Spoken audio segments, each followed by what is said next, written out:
Bonjour à tous, ravi de vous retrouver pour cette édition du 13h. À la une aujourd'hui, la mise en garde des autorités sanitaires à propos des boissons énergisantes, Red Bull, Monster ou Burn.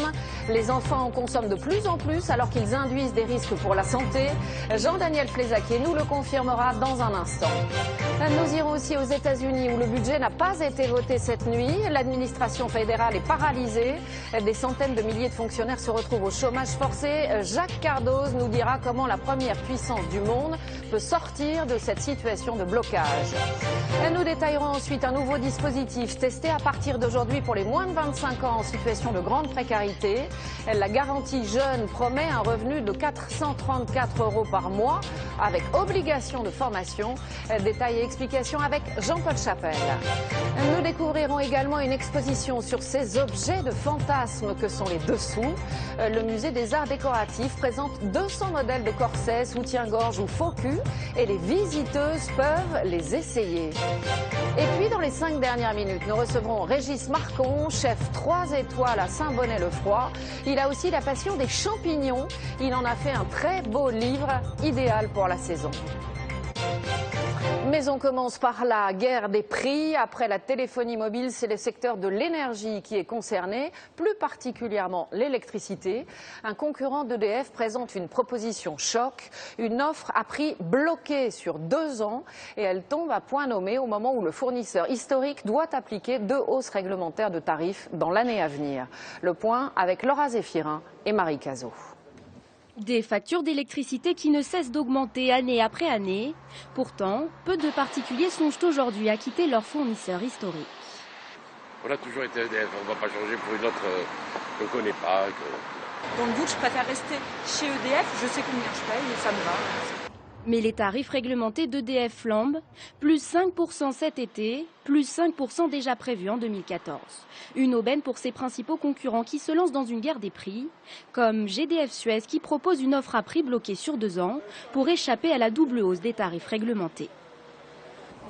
Notre ambition, c'est 5 millions de clients d'ici 5 ans. Aujourd'hui, nous avons déjà 1,5 million de clients en électricité. Notre ambition, c'est de tripler ce chiffre d'ici 5 ans. Direct Énergie, de son côté, lance une offre sur Internet avec un prix annoncé 8 à 10% inférieur à celui d'EDF.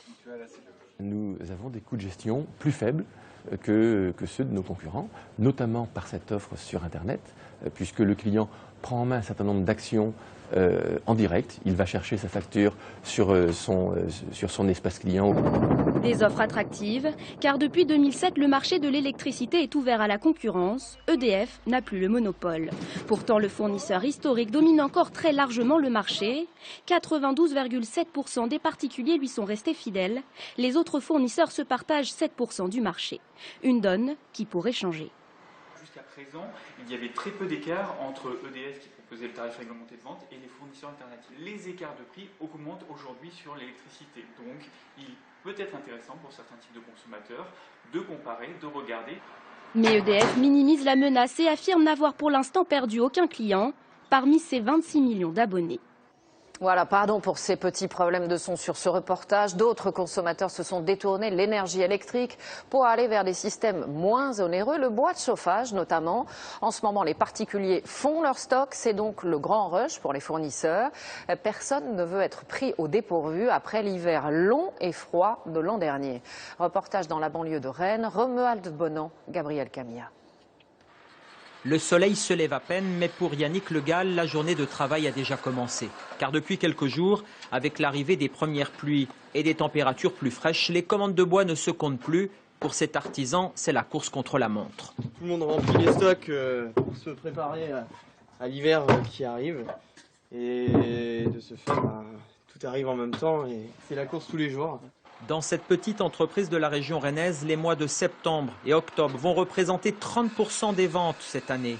Dans l'ouest de la France, il faut dire que la météo frigorifique de l'hiver passé a laissé de mauvais souvenirs. L'année dernière, l'hiver a été très long, humide, les gens ont beaucoup consommé de bois et de fait, ils refont leur stock. Je voulais savoir à partir de quand vous pouviez me proposer un rendez-vous. Voilà, là on est rendu à peu près milieu de semaine prochaine. Une semaine d'attente pour livrer du bois de chauffage composé surtout de bûches de chêne, de hêtre ou de charme, sans compter le succès grandissant de nouveaux produits dérivés comme les granulés pour les poêles à bois. On est obligé d'avoir un changement, le gaz, le pétrole, tout augmente. Le bois un petit peu aussi, mais reste quand même plus abordable. Une source d'énergie qui gagne chaque année des parts de marché. Le bois, 50% moins cher environ que le gaz de ville, ou encore 2 fois plus économique que l'électricité. De quoi séduire des clients, même pour un chauffage d'appoint, comme c'est le cas pour Gilbert Cochet. Oui, ça fait faire des économies quand même intéressantes, oui. Le bois, on y revient un petit peu, parce que c'est vrai que c'est peut-être pas... Pour certains, ça peut être un chauffage entier, quoi, pas complémentaire, quoi. Hein. Des ventes de bois qui, comme l'an dernier, pourraient exploser si le froid et l'humidité s'installent durablement en France. Voilà une mise en garde des autorités sanitaires qui va intéresser beaucoup de consommateurs. Elle concerne les boissons énergisantes comme le Red Bull, le Monster ou le Burn. On en consomme de plus en plus alors qu'ils peuvent provoquer des effets indésirables, notamment cardiaques. Des contre-indications qui s'adressent en priorité aux enfants, mais aussi aux sportifs ou aux fêtards. Détails et explications, Marie-Pierre Samitier, David Fossard, avec notre bureau de Nice. Les boissons énergisantes sont-elles dangereuses? La polémique qu'elles suscitent provient des stimulants qu'elles contiennent comme la taurine, un dérivé d'acide aminé qui donne une sorte de coup de fouet à l'organisme. Or, la consommation de ces boissons est en forte progression. C'est très bien quand on sort en soirée ou quoi, ça nous met un petit peu de pêche. C'est pas forcément quelque chose qui est très bien pour la santé. J'ai une mauvaise image de ces produits, je trouve que c'est plein de cochonneries artificielles et que j'ai pas du tout envie de consommer de ça et d'en donner à mes enfants. Alors que les boissons énergétiques sont constituées de sucre à assimilation rapide pour les sportifs, les boissons énergisantes, elles, contiennent des excitants dont la caféine et la taurine. Leur consommation est donc à éviter chez les enfants et les adolescents. Ce matin, les autorités de santé ont signalé 257 cas relevés depuis 2009 d'effets indésirables. Ainsi, le cas en cours d'analyse d'un adolescent qui en consommait 2 à 3 par jour. Je suis papa d'un garçon de 16 ans qui, il y a 1 an, s'est écroulé devant son lycée dans le sud-ouest. Il est resté plus de 3 heures à être stabilisé par les gens du SAMU, conduit à l'hôpital, 5 jours de coma, on ne savait pas comment on allait le récupérer, il s'en sort miraculeusement, il n'a pas de séquelles. Le risque est grand, surtout lorsque la boisson énergisante est associée à l'alcool ou à l'effort physique, ou chez les personnes qui ont un cœur plus fragile. Nous avons identifié une quarantaine de cas de problèmes cardiaques, dont certains graves, et qui pourraient être liés de façon possible ou probable à la consommation de ces boissons. Les parlementaires socialistes avaient tenté l'an dernier d'instaurer une taxe sur ces boissons, mais la proposition avait été rejetée. Aujourd'hui, les autorités de santé en appellent à la modération auprès des consommateurs. Alors, ces boissons énergisantes sont-elles dangereuses pour la santé? C'est un débat récurrent. On va y voir plus clair avec Jean-Daniel Flézaquier. Jean-Daniel, bonjour. Bonjour Élise. D'abord, quel est l'ingrédient pointé du doigt? C'est surtout la caféine, parce que cette substance, elle pose problème, pas à dose modérée. Si vous ou moi buvons 2 tasses au maximum de café par jour, on n'aura pas de problème. La caféine, elle a même des bienfaits. Elle renforce la vigilance, elle soulage la fatigue et elle aide à la concentration. Le problème, c'est quand on dépasse la limite de ces 2 tasses. Et ça arrive parce que chaque petite canette de ces boissons fait elle-même 2 tasses d'expresso. Donc vous imaginez si vous en consommez 4, 5 ou 6. Ouais. Et la caféine à haute dose, ça pose problème parce que ça s'ajoute à d'autres caféines que vous avez pris dans la journée. Vous en prenez en buvant du café, en buvant du thé, en buvant des boissons à base de cola, en mangeant des barres chocolatées. Ouais. Donc vous les accumulez et à haute dose, ça rend irritable, ça rend nerveux, ça trouble le sommeil, notamment le sommeil profond pendant qu'on récupère physiquement. Et puis ça fait augmenter la fréquence cardiaque et donc la tension artérielle. Alors le résultat du cours, c'est qu'en fin de journée, on est fatigué, on n'arrive pas à dormir, on prend un somnifère, on se réveille, on n'est pas bien, donc on prend de la caféine pour se stimuler, et puis on rentre dans un cercle vicieux, infernal. Et on rentre dans la toxicomanie et le dopage. Jean-Daniel, quelle population faut-il alerter en priorité? Alors bien évidemment les jeunes dans 2 conditions particulières qui sont, les sorties en discothèque et le sport, parce que la caféine déshydrate. On ne le sait pas, mais la caféine est un diurétique, ça fait faire pipi beaucoup, et quand vous transpirez parce que vous faites du sport, ou vous transpirez parce que vous dansez, et si vous rajoutez l'alcool qui déshydrate également, contrairement à ce qu'on croit, eh bien voilà des gens qui se retrouvent avec des pertes très importantes de liquide et qui peuvent désamorcer leur pompe cardiaque et faire des accidents comme l'a raconté ce père de famille. Et puis une autre catégorie, les femmes enceintes. Il faut là encore modérer la caféine parce que quand on prend trop de caféine quand on est enceinte, on peut donner naissance à un enfant de petit poids et ça c'est très très important parce que ça peut être un retard de croissance dans l'utérus et c'est très gênant. Et bien sûr, pas les enfants, parce qu'on n'imagine pas donner surtout 2 pas, expressos. Cette aberration de donner à des enfants de 4 ans 2 tasses d'expresso par canette, ils ont peur du bisphénol A qu'il y a autour de la canette, les parents, mais ils n'ont pas peur de la caféine qu'ils leur donnent. Voilà, c'est ça. Merci à vous Jean-Daniel pour ces explications. Je rappelle qu'on peut retrouver tous vos conseils sur votre blog www.drjd.com. Autre grand titre de l'actualité, c'est le blocage aux États-Unis. Le budget n'a pas été voté et à 6 h du matin précisément, une partie de la machine fédérale s'est arrêtée net. Il n'y a plus d'argent pour payer les fonctionnaires qui ne sont pas essentiels à la sécurité du pays. Alors c'est le chômage forcé dans les monuments, les parcs nationaux. Au niveau politique, la bataille fait rage entre les démocrates et les républicains. Claude Sampère. La Statue de la Liberté sera fermée aujourd'hui comme la totalité des parcs nationaux aux États-Unis. Conséquence immédiate de l'échec du vote du budget la nuit dernière. C'est horrible. Ça va avoir aussi des conséquences sur l'économie. C'est une décision irresponsable. Depuis ce matin 6 h, près de 800 000 fonctionnaires qui travaillent dans les services fédéraux se retrouvent au chômage technique. Pas de budget, pas de salaire. Je vais devoir trouver un autre emploi, je vais toucher des indemnités de chômage, mais cela ne suffira pas. Chaque année, les 2 chambres du Congrès à Washington doivent voter le budget. Mais cette fois-ci, les républicains qui ont la majorité à la Chambre des représentants ont posé leurs conditions. Ils acceptent de voter si le gouvernement Obama repousse l'application de sa loi sur le système de santé. Les débats s'enlisent et les démocrates rejettent le chantage. Nous n'allons rien changer à la loi sur la santé. Le président Obama réunit alors son cabinet de crise et il convoque la presse pour lancer un avertissement solennel. Un blocage aura un impact immédiat sur l'économie et sur la vie des gens. À 6 h heure française, c'est fini. Les parlementaires américains n'ont pas trouvé d'accord. Et aux États-Unis, la conséquence est immédiate. Si le budget n'est pas voté, le gouvernement n'a pas le droit d'engager des dépenses et 1/3 des fonctionnaires ne sont donc plus payés. Sur Twitter, le président Obama met en cause l'aile droite des républicains. Ils l'ont fait, écrit-il, et il annonce qu'il ne cédera pas. Une telle situation était déjà arrivée en 1996 sous Clinton et cela avait duré 21 jours. Les services fédéraux resteront fermés tant qu'il n'y aura pas de nouveaux votes. Une administration paralysée, des fonctionnaires qui restent chez eux. La situation est impensable pour nous en France. Pourtant aux États-Unis, on l'a vu, ce n'est pas une première. Nous retrouvons notre correspondant Jacques Cardoz en direct de Washington. Jacques, bonjour. Que va-t-il se passer à partir d'aujourd'hui pour tenter de sortir de cette impasse ? Eh bien écoutez, c'est très simple, il doit y avoir un accord aujourd'hui, demain, dans une semaine, dans un mois. C'est constitutionnel, c'est le Congrès qui valide et qui finance les choix du président des États-Unis. Alors vous allez me dire pourquoi on y arriverait demain alors qu'on n'y est pas arrivé hier soir. Eh bien un exemple, dans le dernier texte qui a été proposé par les Républicains hier, les Républicains ont dit d'accord, on finance cette sécurité sociale pour tous à partir du 1er janvier 2014, mais on en retire le droit à un certain nombre de fonctionnaires, comme ceux qui travaillent au Congrès, comme ceux qui travaillent à la Maison-Blanche. Et Barack Obama, qui est inflexible sur ce point, a dit il n'en est pas question, c'est une loi fondamentale qui est très importante pour moi. Mais il y a un mais, le 17 octobre prochain, il y aura un autre vote crucial pour le bon fonctionnement des institutions aux États-Unis. C'est la question de savoir si on décide de relever le plafond de la dette. Et évidemment, Barack Obama en a besoin. Alors, un certain nombre de spécialistes estiment qu'en réalité, dès ce matin, les parlementaires vont se retrouver pour discuter pas seulement de ce qui s'est passé hier soir, mais également de ce qui se passera le 17 octobre pour tenter de trouver une issue à cette crise. Et enfin, pour les guider, il y a une dernière donnée qui est très importante, ce sont les enquêtes d'opinion. Est-ce que les Américains considèrent que ce sont les républicains qui sont responsables du blocage ou bien Barack Obama? Ça aidera forcément l'un ou l'autre à faire un pas en avant. Jacques Cardoz en direct de Washington. Merci à vous Jacques. Évidemment, on se demande si cela pourrait se passer en France et quelles en seraient les conséquences. Réponse sur notre site france-tv-info.fr. Retour en France, les députés vont retrouver les bancs de l'Assemblée nationale pour une nouvelle session parlementaire cet après-midi.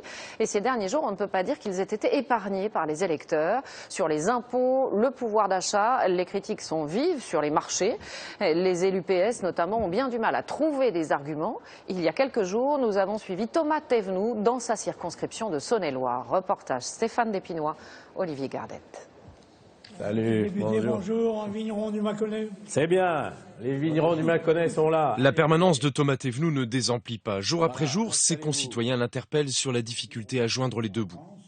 La moyenne des retraites agricoles pour une carrière complète est aujourd'hui de 652 € par mois, moyenne hommes et femmes confondus. Aujourd'hui, ce sont les retraités agricoles qui rappellent aux députés de Saône-et-Loire les promesses de revalorisation des pensions. Vous avez rappelé le courrier, il est là, hein, je crois, du candidat Hollande.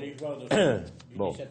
Ça devient de plus en plus difficile et ils sont obligés, ces gens-là, vraiment de se serrer la ceinture pour pouvoir survivre.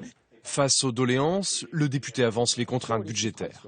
Et vous avez été des chefs d'entreprise, vous avez été des agriculteurs, vous savez que le pays ne peut pas continuer à vivre à crédit éternellement. Mais à force d'arpenter sa circonscription et ses vignobles, le jeune député a fait remonter à Paris le ras-le-bol ressenti sur le terrain. Il ne faut pas que la gauche soit uniquement une gauche gestionnaire ou punitive. La gauche, c'est pas les impôts et les taxes. Moi, je suis contre cette idée-là.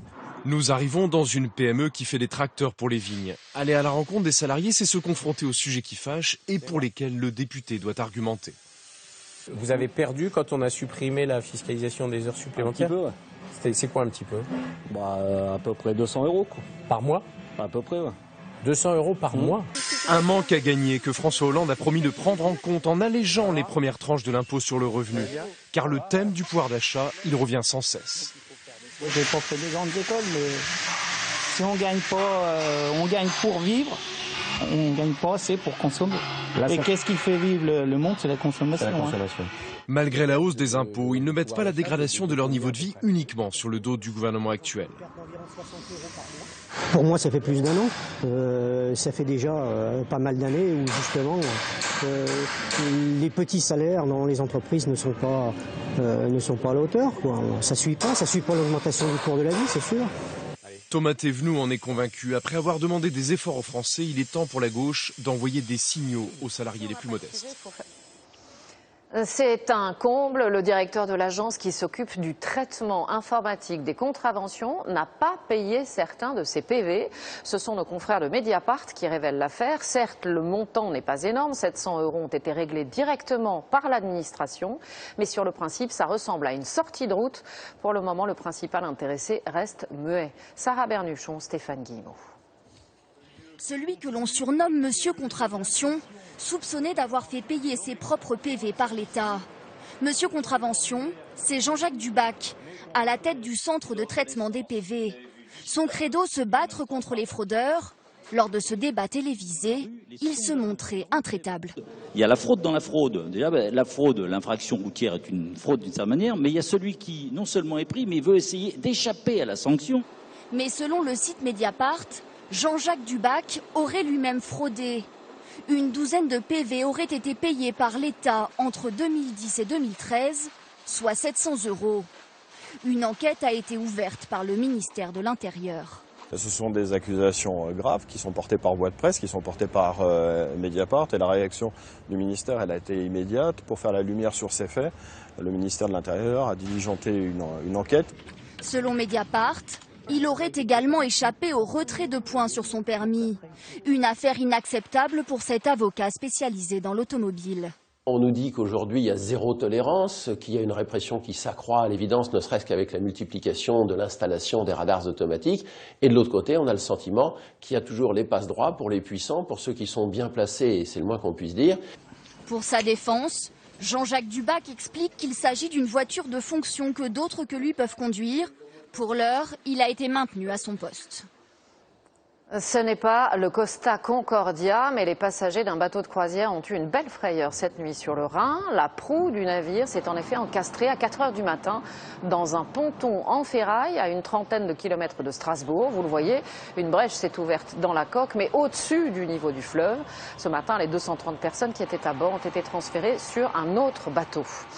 Il est 13h18 à suivre dans ce journal. Après le scandale du Mediator, le ministère de la Santé lance un nouveau site pour que les patients soient mieux informés. On y trouve le descriptif de chaque médicament, son bénéfice-risque et son efficacité. Nous irons aussi à la cueillette des champignons dans le Périgord. Les cèpes et les girolles sont sortis depuis quelques jours grâce à la chaleur et à la pluie. Et puis nous saluerons l'exploit d'Armel Lecléache. Le skipper a battu le record de la traversée en solitaire de la Méditerranée entre Marseille et Carthage, avec plus de 6 heures d'avance sur son prédécesseur Thomas Coville. Parlons donc santé et vous allez le voir, l'affaire du Mediator a du bon. Après ce scandale, le gouvernement a voulu renforcer l'information des patients sur les médicaments. Un site officiel est consultable à partir d'aujourd'hui avec le label ministère de la Santé. Perrine Bonnet nous a rejoint sur ce plateau. Perrine, bonjour.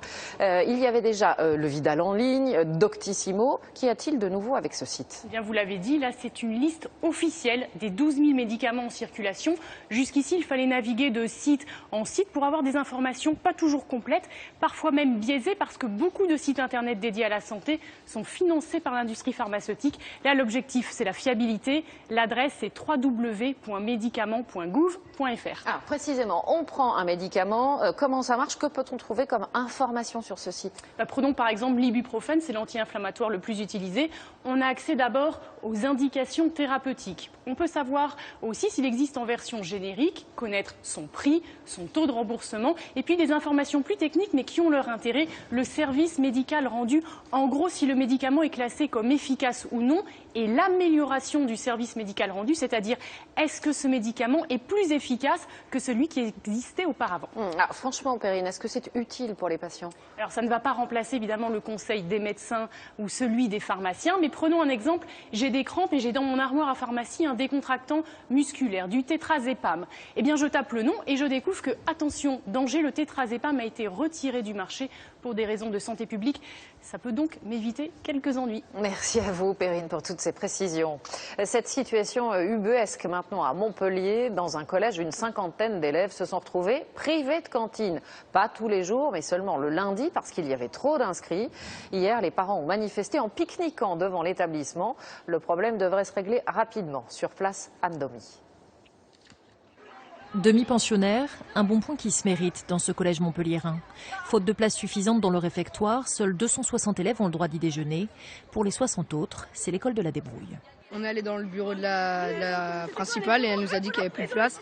Et que, en fait, comme on habitait près, ils nous remplaçaient par d'autres qui habitaient loin. C'est les parents qui viennent avec sandwich et nous on se met devant le collège pour manger, dans la rue. Des sandwichs que les parents d'élèves inquiets sont venus symboliquement partager devant l'établissement.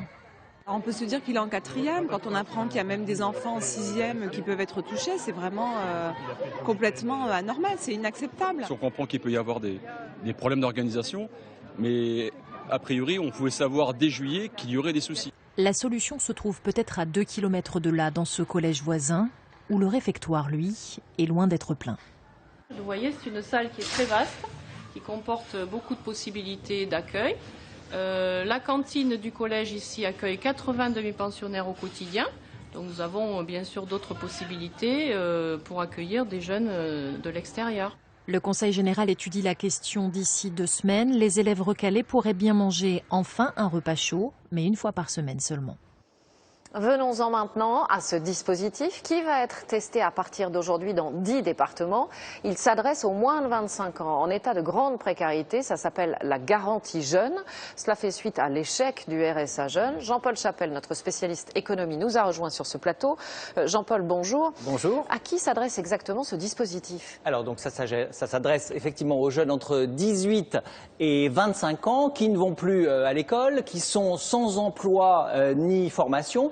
Des jeunes qui sont dans une telle précarité, en difficulté parfois avec leur famille et qui ont parfois des problèmes de santé, des moins de 25 ans qui ne touchent pas le RSA jeune parce qu'il faudrait qu'ils aient déjà travaillé 2 ans pour y avoir droit. Concrètement, Jean-Paul, il y a une aide, mais il y a aussi des obligations. Oui, alors l'aide, elle est comparable au RSA, 434 € par mois. Le dispositif démarre en ce moment. Il devrait concerner à terme 100 000 jeunes. Ça représente 600 millions d'euros par an. En échange, le jeune signe un contrat avec la mission locale pour l'emploi, un contrat d'1 an renouvelable. Il doit accepter les stages, les formations, les CDD qu'on lui propose. S'il les refuse, c'est simple, l'allocation ne lui est plus versée. Merci à vous Jean-Paul pour toutes ces explications. Cette garantie jeune s'inspire de dispositifs qui ont déjà été mis en place dans certaines régions. Dans le Limousin, par exemple, les moins de 25 ans qui sortent du système système scolaire sans projet professionnel sont pris en charge par les missions locales pour l'emploi. Ils bénéficient d'un accompagnement personnalisé pendant 3 mois et ça fonctionne. 70% d'entre eux suivent une formation ou ont trouvé du travail. Reportage sur place à Limoges, Anne Guillet et Alain Darrigan. Le matin, ils arrivent avec le sourire. 3 semaines seulement qu'ils sont ensemble, mais ces 10 jeunes forment déjà un groupe soudé. Tout le monde s'entend bien dans le groupe, donc on est content de se revoir et on sait qu'on va faire quelque chose d'intéressant la journée. Travailler par petits groupes, apprendre à monter un projet et savoir s'organiser. Ça vous plaît de travailler comme ça en visuel? Oui, comme ça on sait ce qu'on fait, sur quoi on va se réfugier aussi. En fait, c'est pour mieux s'organiser. Ils ont souvent connu l'échec scolaire, alors retourner en formation n'est pas toujours évident. Il y a des liens d'amitié qui se sont créés, alors que forcément en cours, il n'y a pas tout le monde qui s'entend dans la même classe. C'est mieux que l'école. Voilà, c'est mieux que l'école. Ces stagiaires travaillent à l'écriture d'un conte pour des enfants malades à l'hôpital. Donc on est en train de faire un petit synopsis, donc on s'imagine déjà la représentation. Reprendre confiance en soi fait partie de la formation. En général, ce sont des jeunes qui arrivent ici, qui sont complètement, on va dire, largués. Et donc le fait d'être ici, ils reprennent confiance en eux, ils travaillent vraiment sur leur parcours individuel, mais aussi sur un projet collectif qui les fédère. Ce matin, découverte d'un logiciel de présentation visuelle dans une société de téléphonie. Ici, la police, elle est indiquée ici. Lohan Lisambert, 20 ans, n'a aucun diplôme. Il aimerait travailler dans la mode. Toujours pour présenter des produits, parce que j'ai vérifié dans le design, la mode. Donc du coup, peut-être pour présenter des produits, oui, à des futurs clients. Lui non plus n'avait pas de diplôme. Aujourd'hui, Faisal Tabdi est chauffeur-livreur. Aujourd'hui, tu vas aller à la santé, pour les médicaments, et tu prendras la tournée 610. Ok, il n'y a pas de souci. Et une fois qu'il est en stage, il s'est bien imprégné, parce qu'on n'a pas hésité à le prendre après en contrat d'avenir. Il a décroché un CDD d'1 an après la formation. Franchement, oui, je suis content. Quand je me lève, je suis motivé pour aller travailler. Enfin, j'aime ce que je fais là. Après les 3 mois de formation, rémunérés 440 € par mois par la région, 70% des jeunes trouvent un emploi ou une formation qualifiante. C'est un des grands plaisirs de l'automne, arpenter les sous-bois pour tenter de trouver des champignons. Si vous aimez cette chasse au trésor, n'hésitez pas, les cèpes et les girolles sont sortis depuis quelques jours. Alors dans le Périgord, les cueilleurs s'en donnent à cœur joie. Les acheteurs se retrouvent sous la halle du marché de Villefranche du Périgord. David Bazier, Bernard Bonnard sur place. Dans les bois du Périgord, la grande cueillette commence. Véro, regarde devant toi là quand même, tu les vois pas? Pour découvrir les cèpes, Jean-Louis Carrier n'a pas son pareil. Ah, il est superbe. Il faut avoir l'œil, non? Ah, il faut avoir l'œil, oui, il faut regarder. Puis... Ah, venez voir, il y en a un beau là-bas, on le voit de loin, il est gros. Hein. Un très beau là, à mettre dans le panier. Ah, déjà pas mal, hein? En quoi? En 10 minutes? 10 minutes, un quart d'heure. Car cette année, pluie et chaleur mêlées favorisent la pousse des bolets. Reste à découvrir les bons coins. Des bois un peu clairs, c'est favorable aux champignons. C'est trop touffu, non? Parce qu'il n'y a pas d'air, il n'y a pas de soleil qui rentre. Il faut que le soleil y rentre. Fraîchement cueillis, les paniers garnis prennent la direction du marché aux cèpes. À 16h précises, sous la halle médiévale de Villefranche du Périgord, vendeurs et acheteurs se rencontrent. Hier matin, ils n'y étaient pas. Je les ai trouvés ce matin dans un petit sentier. C'est le maire en personne qui veille à la qualité. On fait le tour, on regarde si les cèpes ne sont pas convenables, on les sort. On enlève les cajots et on les met dehors. Et les prix se négocient parfois âprement. J'ai plus de 14 kilos, je fais 140 €, pas 40 plus. Allez, un petit geste. Non, je l'ai fait le geste. Mais chacun finit par faire affaire pour un prix entre 10 et 14 € le kilo selon la qualité. L'année dernière, on n'en a pas eu et cette année, on se rattrape. Hein. Les acheteurs sont des particuliers ou des professionnels. On les cuisine et puis après on les met en conserve et de là, on les vend aux particuliers au détail. 1000 kilos à la vente, mais chaque jour, quantité et prix changent car tout dépend de la chance des cueilleurs. Ah, il est beau. Et si vous aimez vous aussi aller à la cueillette des champignons, restez avec nous. Nous recevons dans les 5 dernières minutes le chef 3 étoiles Régis Marcon qui vient de signer un livre magnifique sur la question avec des recettes savoureuses. La suite de notre feuilleton maintenant, et je vous rappelle que nous sommes à Salis de Béarn. Toute la ville célèbre le sel qui est extrait des sources locales. C'est devenu un patrimoine, une richesse pour la culture mais aussi pour la gastronomie. Les éleveurs et les charcutiers du terroir se servent de ce condiment pour magnifier leur production.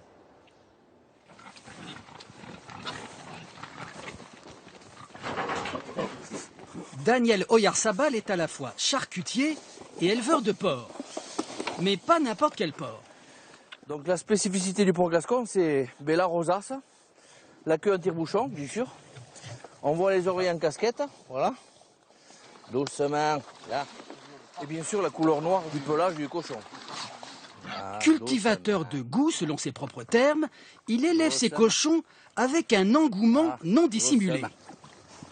Là, les jambons, je vais vous montrer les jambons où ils sont. Ils sont là, les jambons. Là, vous voyez, on voit les culottes. Là, on voit les culottes des cochons. Voilà. C'est du ferme.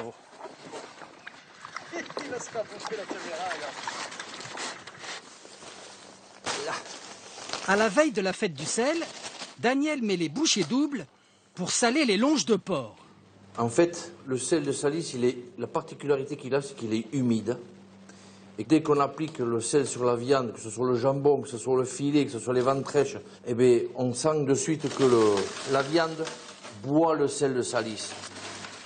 Daniel passe régulièrement chercher sa cargaison aux salines de Salis de Béarn. Ah ben ça va, il y a de quoi prendre, il y a de quoi charger. Ici sont produites 5 tonnes de sel par jour. Hervé Mandribille est le responsable du traitement de l'eau provenant d'une source salée. C'est l'eau qui est chauffée à 83 degrés par des thermoplongeurs électriques qui se trouvent sur notre droite. Donc il y a évaporation et dès qu'il y a évaporation, après il y a cristallisation de sel. 300 grammes de sel par litre d'eau, 10 fois plus que dans l'Atlantique. Un sel qui est d'ailleurs d'origine marine, puisqu'il y a des millions d'années, la région était sous l'eau de mer, qui s'est ensuite évaporée, laissant dans les sous-sols d'épaisses couches de sel. À Salis de Béarn, c'est l'effervescence des préparatifs de la fête du sel, l'événement de l'année. Il attire quelques 20 000 personnes. Négociant en boisson, Michel Dutil a sa comptabilité personnelle. Eh bien, 150 par 30, ça fait 4500 litres. Bravo! Par 105 verres, ça fera 45 000 verres de bière, si je ne me trompe pas à peu près. Et déjà, les filles s'entraînent pour une course de relais. Je vous rappelle qu'il vaut mieux que ce soit la plus grande qui fasse le premier départ pour passer l'aérade à la plus petite. Sur la tête, un récipient de 20 litres d'eau salée, l'aérade. Le but, c'est de passer l'aérade et d'aller le plus vite possible sans perdre de l'eau. Et c'est un peu compliqué. Donc on imagine que vous êtes la barrique. Voilà. Hop, si tu as ta relégueuse derrière, voilà. Hop. Voilà, hop, voilà, impec, super. Hop. Allez, Sophie. Et toi, tu repars. Attention, le liquide est précieux dedans, c'est de l'eau salée. Elle est pas belle, la barrique? À qui est ce petit? La barrique, c'est Bernard Morlas, l'animateur de la fête. On a tout qui tourne autour du sel à Salis et d'avoir recréé les rades, les radinettes et les samots, mais on garde ce côté folklorique auquel les gens sont attachés parce que les coureurs courent pour faire vivre un geste, une tradition. Il y a un vainqueur, certes, mais il est presque anecdotique. 1, 2, 3, parti. Pour les porteurs de samots, c'est 120 kilos sur les épaules. Le plus dur est de ne pas perdre trop d'eau. Pour Marc Dutil, le champion en titre, c'est plutôt raté. Là, on n'est pas bien. On n'est pas bien, mais bon, c'est des réglages, voilà, c'est des réglages, donc bon, on espère que dimanche, ça va aller mieux. Donc il faut des gueules de tueurs. Là on aurait dit, mais danseuse étoile en train de répéter pour le Bolshoi. Non, les mecs, là, il faut qu'on sente la transpiration de ça, là. Hein? On se réserve pour le jour. Il y a le titre, il y a le titre. Vous l'avez perdu, là, il est plus à vous, là. Presque aussi précieuse que le sel, à Salis, la culture locale. Répétition du quadrille de la fête en béarnais. De que parle cette chanson? Parce que parle, vous voulez en français ou en béarnais? Alors cette chanson, elle parle du quadrille de Salis, qu'on s'est bien tous amusés, qu'on espère qu'il y aura beaucoup de spectateurs et qui seront contents de notre quadrille. Il y a le sel, la fête, la danse, mais aussi la station thermale que nous découvrirons demain. L'or blanc du Béarn, un feuilleton signé Jérôme Bonny, José Boulestex et Isabelle Tartakovsky. La suite effectivement demain. Ce coup de chapeau maintenant à Armel Lecléache. Il avait été déçu par sa deuxième place lors du dernier Vendée Globe. Il s'est un peu vengé hier en établissant un nouveau record de la traversée en solitaire de la Méditerranée. Marseille-Carthage en moins de 19 heures. Il a pulvérisé le temps de référence établi l'année dernière par Thomas Coville. Grégory Naboulet. Les lumières du phare de Carthage en Tunisie éclairent à peine un bateau dans la nuit. C'est le trimaran d'Armel Lecléache, le marin en solitaire le plus rapide sur la Méditerranée. 18 heures, 58 minutes et 13 secondes pour la traversée. 848 km de mer au départ de Marseille, à près de 45 km/h de moyenne. Voilà, une super expérience, parce qu'il y a eu la météo a été assez intéressante. Il y a eu du vent, de la mer, des manœuvres à faire et tout s'est bien passé. Voilà, j'étais content de mener le bateau à bonne vitesse. Voici le trimaran d'Armel Lecléache. Ces images ont été filmées quelques jours avant le départ officiel de la traversée. Un bateau de 31,50 m qui dépasse aisément les 60 km/h. Originalité, le Breton hisse les voiles en pédalant. Avec ce maxi trimaran mis à l'eau il y a 6 mois, il pulvérise le record précédent de plus de 6 heures. L'an prochain, Armel Lecléache, 36 ans, 2 fois deuxième du Vendée Globe, va s'attaquer au record de l'Atlantique Nord. Tout autre chose, si je vous parle de corset, de soutien-gorge, de crinoline et de faux cul, la boîte à fantasmes s'ouvre immédiatement. Une exposition étonnante est consacrée à la mécanique des dessous au musée des arts décoratifs. Elle rassemble près de 200 modèles du XIVe siècle à nos jours, des accessoires ingénieux, parfois un peu barbares, qui n'ont cessé d'évoluer au gré des modes. Valérie Gaget, Frédéric Bazille. Culottée, cette exposition dévoile 2 types de dessous. Ceux qui exercent une contrainte sur le corps pour en modifier la forme, comme ces corsets portés au XVIe siècle. À l'époque, les dames se devaient d'avoir gorge haute et taille fine. Et ceux qui modifient les courbes du corps sans pour autant le déformer, comme ces paniers. Fixés à la taille, ils donnent à cette robe de mariée du XVIIIe siècle une allure vertigineuse. Le dessous permet d'avoir une silhouette particulière et la silhouette permet notamment à l'aristocratie pour le XVIIIe siècle, à la grosse bourgeoisie au XIXe siècle de se distinguer du peuple. Tous ces dessous permettent par exemple au XVIIIe siècle pour la dame de l'aristocratie d'être droite, d'être particulièrement rigide. C'était pour elle un affichage de distinction sociale. Les hommes n'ont pas échappé aux diktats de la mode. Au XVIe siècle, ils portaient des culottes à braguettes. La braguette était cette poche frontale qui permettait de redresser le sexe. Plus elle était proéminente, plus l'homme occupait une place importante dans la société. Le pourpoint, très en vogue au XIVe siècle, permettait de bomber le torse. Quant à celui-ci, il servait à augmenter le volume de la panse. Le corps naturel n'existe pas. Chaque époque a façonné le corps en fonction de ses goûts, de ses craintes, etc. Crinoline. Tournure, corps à baleine. Au cœur de l'exposition, un salon d'essayage permet de se glisser dans les dessous de nos ancêtres. Franchement, c'est pas désagréable. On voit tous ces vêtements dans le détail et aussi leur histoire. On découvre vraiment la manière dont ils sont fabriqués. Je trouve ça très esthétique, oui, c'est vrai qu'il y a beaucoup plus de recherches, mais sinon, non, c'est plus contraignant. Je veux dire, rester serré toute la journée. Ces petits artifices, un brin faux cul, ont-ils disparu de notre garde-robe? Rien n'est moins sûr. Le corset a vécu, mais gaines et guêpières ont pris le relais. Et le soutien-gorge ampliforme se dresse aujourd'hui en tête des ventes. La belle mécanique des dessous du passé inspire toujours les créateurs. Avec Thierry Mugler ou Jean-Paul Gaultier, le dessous reprend souvent le dessus.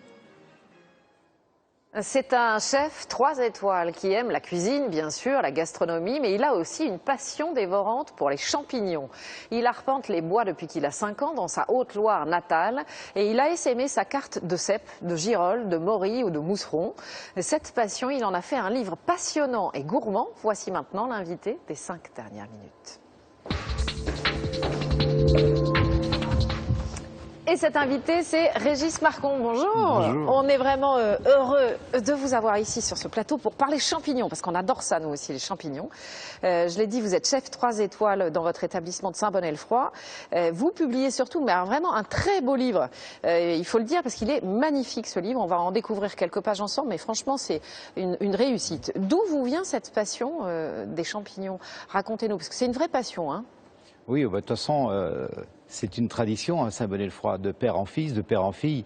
On va aux champignons, puis c'est une région qui est très riche en champignons aussi. Donc vous y allez depuis que vous avez bien sûr, 5 ans. Bien sûr. Et je trouve que c'est ce qui est important aussi pour les jeunes dans ce massif central, c'est qu'on appréhende la nature, on la respecte grâce à la connaissance des champignons aussi. Alors racontez-nous, parce que c'est chercher des champignons, ou plutôt trouver des champignons, c'est toujours un plaisir, mais les chercher, c'est formidable. C'est la quête, la chasse au trésor qui est formidable aussi. Oui, l'emblème, c'est quand même le cèpe. Bon, bien sûr qu'il y a une multitude de champignons. J'en cuisine pratiquement un peu plus d'une quarantaine de sortes différentes, mais le cèpe reste la référence. Je crois qu'il y a un geste quand on le ramasse, quand on le cherche aussi. C'est une chasse, en fait. Oui. Ouais, une chasse au trésor. Alors, racontez-nous, vous en mettez quasiment dans tous vos plats. Vous écoulez combien de kilos de champignons par jour dans votre 3 étoiles? 20 kilos? En ce moment, c'est la grande époque. L'automne est vraiment la saison des champignons. On en cuisine un peu plus de 30 kilos quand même par jour. Par jour? Oui, c'est devenu la spécialité du restaurant. Et vous avez même inventé, ça m'a surprise, un dessert avec des pralinés de cèpe parsemés dessus, dessert au chocolat avec du praliné de cèpe. Comment vous est venue cette idée? Ça, c'est une référence à ma mère. Ma mère qui n'aimait pas du tout jeter. C'est une cuisinière qui utilisait beaucoup les restes. Et pendant longtemps, j'ai fait un beurre de cèpe avec des cèpes secs. Et je jetais ces cèpes qui étaient grillés. Qui n'avaient pas une belle apparence. Tout à fait. J'ai cherché un petit peu référence par rapport aux amandes, aux noisettes avec lesquelles on fait le praliné. Et c'est devenu le praliné au cèpe. Alors, dans le livre, on va parler de ce livre qui est très très beau. Il y a d'abord une première partie sur les champignons en eux-mêmes. Pour tous ceux qui ne connaissent pas les champignons, c'est très bien parce qu'on les découvre et en plus avec de très belles photos, donc on les reconnaît. Et puis, il y a aussi une partie sur les techniques de préparation. Moi, j'avais jamais vu ça dans un livre en fait. Et c'est très simple, c'est très accessible. C'est un peu comme le champignon.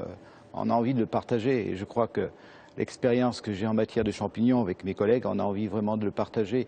Et j'ai voulu que ce livre soit accessible à tous. C'est-à-dire qu'il y a des recettes phares, bien sûr, du restaurant, mais il y a aussi toutes les techniques. Et surtout, répondre aux questions du lecteur.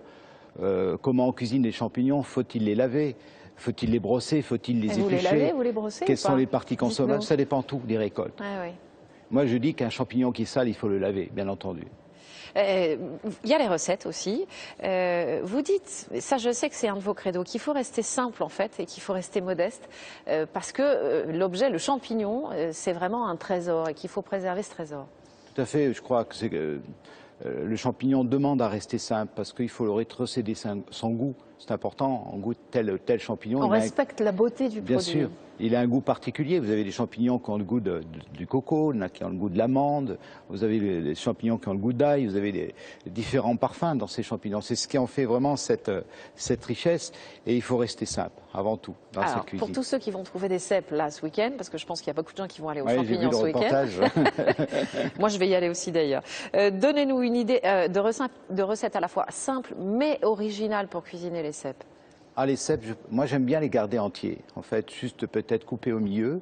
Vous mettez une petite tranche de lard. J'ai vu qu'il y avait un reportage sur le cochon là qui était très intéressant. Ouais. Je les mets enroulés dans la feuille de châtaignier. On a pas mal de châtaigniers chez nous. Ah oui. Dans une petite cocotte. Un petit peu de vin blanc pour amener un peu d'acidité, pour contrebalancer un peu ce parfum du champignon. Vous le couvrez au four pendant 15 à 20 minutes. Et vous finissez par une huile d'olive ou du beurre, suivant votre choix. C'est très simple et vous avez vraiment le goût du cèpe. Oh, alors là, vraiment, on en salive d'avance. Quel conseil pour ceux qui vont partir en forêt? Restez prudent, j'imagine, d'abord, première chose, parce qu'il faut manger que les champignons qu'on connaît. Et vous dites aussi, surtout, observer la nature, la forêt, la météo et la respecter. Tout à fait. Je crois que c'est ça l'intérêt aussi d'aller aux champignons, c'est de découvrir cette nature, l'appréhender, parce qu'on s'interroge, parce que la plupart des champignons vivent avec l'arbre. On s'interroge aussi sur le climat. Et je crois qu'on a tout intérêt à respecter cette nature. Vous voyez, par exemple, il y a des champignons qui ne sont pas consommables. Évitez d'y donner les coups de pied dedans, quoi. Oui. Et puis surtout, soyez modestes dans les ramassages, parce que, bon, 3 ou 4 kilos, déjà, c'est pas mal. Oui, c'est pas la peine, vous dites, d'en ramasser 15 kilos. En même temps, c'est difficile de résister quand vous avez des cèpes devant vous et de les laisser en forêt. C'est vrai. Alors, il faut partager. Merci à vous, Régis Marcon, chef 3 étoiles à Saint-Bonnet-le-Froid avec son frère Jacques, auteur du très beau... Votre fils Jacques, j'y arrive, ça fait 2 fois que je me trompe. Je me suis trompée tout à l'heure en loge aussi. Et vous êtes auteur du très beau livre intitulé Champignons, publié aux éditions de La Martinière. Merci encore. Merci. C'est la fin de cette édition. Merci à vous de l'avoir suivi. Tout de suite, la météo complète de Philippe Verdier. À 20h, vous avez rendez-vous avec David Pujadas. Demain, même lieu, même heure, vous retrouverez Sophie Le Saint.